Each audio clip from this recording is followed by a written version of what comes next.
Quais os males do legalismo e da vanglória? Primeira parte. Carta aos Filipenses capítulo 3. Comentário de Mário Persona. Paulo apresentou as suas credenciais nos versículos anteriores, de como ele era um homem ilustre, tanto na sociedade como na religião judaica, também de descendência ilustre, né? Ele tinha uma ascendência nobre, ele podia... Isso para um judeu era muito importante, ele poder traçar a árvore genealógica dele. E ele fala que da linhagem de Israel, da tribo de Benjamim, hebreu de hebreus, ou seja, ele não tinha mistura, ele era um homem, do ponto de vista do judeu de Israel, ele era um homem que tinha uma linhagem, não era um misto de alguma coisa. Também no sentido de cumprir à risca a sua religião, ele também estava com um ponto. Ele perseguia a igreja, porque afinal de contas a igreja, aos olhos dele, era algo contrário ao judaísmo e à lei.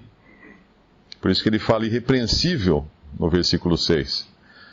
Mas aí ele mostra duas coisas que são interessantes. O versículo 7 e o 8 são duas coisas distintas aqui. Ele fala, o que era ganho no passado, reputei-o perda por Cristo. Então toda aquela bagagem que ele tinha antes, ele desconsiderava agora. Ele deixava tudo aquilo como esterco também, como deixando para trás. E no versículo 8, na verdade, agora ele usa o verbo no presente. Tenho também por perda todas as coisas. Essas não são as do passado. Essas são as do presente. Porque, obviamente, ele não ia parar de considerar por perda todas as coisas. Vamos dizer que Paulo hoje comprasse um carro novo, né? Será que ele ia então agora se concentrar nessa aquisição e falar, não, agora sim eu tô bem, né? Não, ele era um exercício contínuo agora.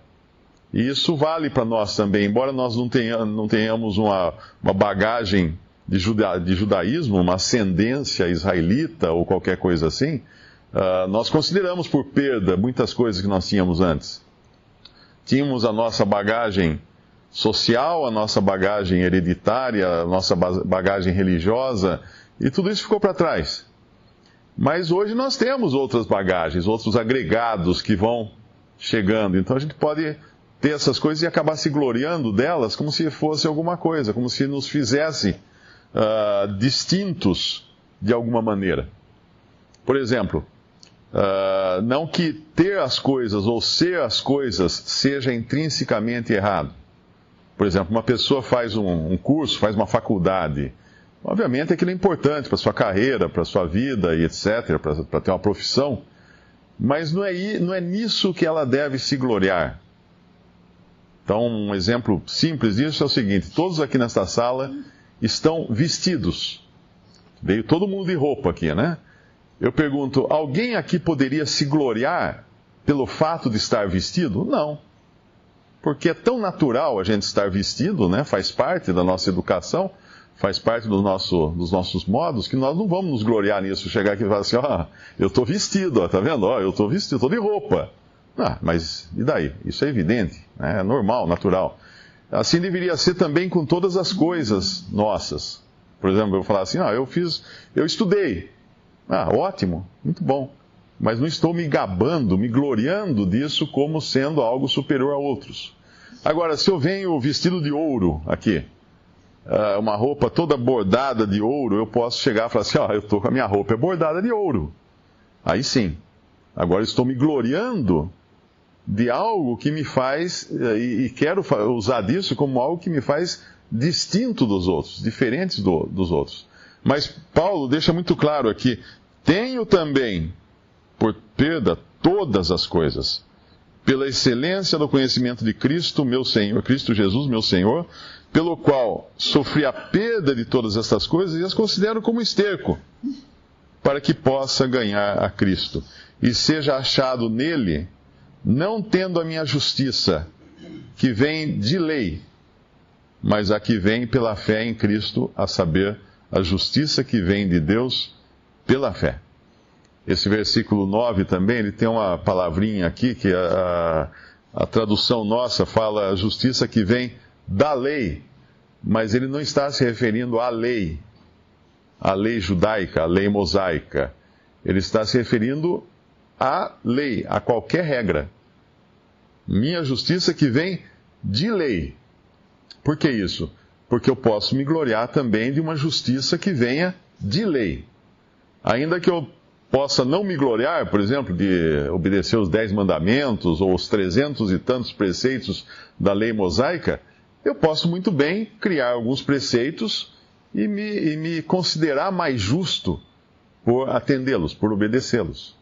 Nós nos lembramos daquela passagem lá do fariseu e do publicano no templo, quando o fariseu se gabava de jejuar. Eu não sei se era 2 vezes por semana que ele fala. Ele estava se gabando de algo que Deus nunca mandou fazer. Em nenhum lugar na Bíblia nós vemos uma ordenança do jejum. Nós vemos que as pessoas jejuavam. O Senhor falou que fazia bem jejuar. Ele fala sobre os discípulos que não conseguiam expulsar um demônio. Ele fala isso não se consegue senão com jejum e oração. O jejum no sentido de abstenção daquilo que pode desviar a nossa atenção da comunhão com Deus. Mas o fariseu se gabava do jejum 2 vezes por semana. Mas quem falou que o jejum 2 vezes por semana era alguma coisa que Deus tinha mandado ele fazer? Não, ele criou uma lei para si mesmo e ele se gloriava de lei, da justiça dele obtida de lei. E nós podemos muito bem nos gloriar disso também, coisas que nós criamos para nós, achando que com isso nós somos mais justos aos olhos de Deus, ou quando comparados também aos nossos irmãos. Tem uma passagem, eu acho que é em Coríntios, que fala que o corredor não corre senão para alcançar o prêmio, alguma coisa assim, não lembro agora a passagem que é. Eu me lembro de uma vez, acho que foi o Lemão dando um exemplo, daqueles que disputam corridas de bicicleta, e chegam até homens a depilar a perna, porque o vento no pelo da perna pode causar uma certa resistência na corrida de bicicleta. Então eles fazem de uma maneira de ficar mais liso possíveis, para oferecer a menor resistência possível ao avanço. E é uma figura muito boa também do cristão. É como estava pensando no vaqueiro nordestino, né? No Nordeste, infelizmente, a figura do vaqueiro nordestino ficou muito associada a cangaceiro, a lampião, aquelas coisas, por causa eles usavam a mesma roupa dos vaqueiros. Mas os vaqueiros eram homens que corriam atrás dos bois, das vacas, pela caatinga. E a caatinga tem muito espinho, muito arbusto, cheio de espinhos. E por isso aquela roupa do vaqueiro nordestino ser inteira de couro.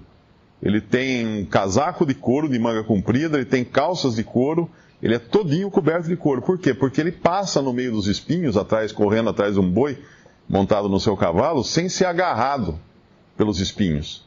Se ele tivesse de roupa, ele ia ter que parar de tanto em tanto tempo para desenrolar sua roupa, tirar do espinho. E o avanço do cristão, então, para Cristo também deve ser nesse sentido livre, totalmente livre, sem se deixar agarrar por nada, na sua meta, no seu alvo. Prossigo para o alvo. Visite Respondi.com.br. Visite também 3minutos.net.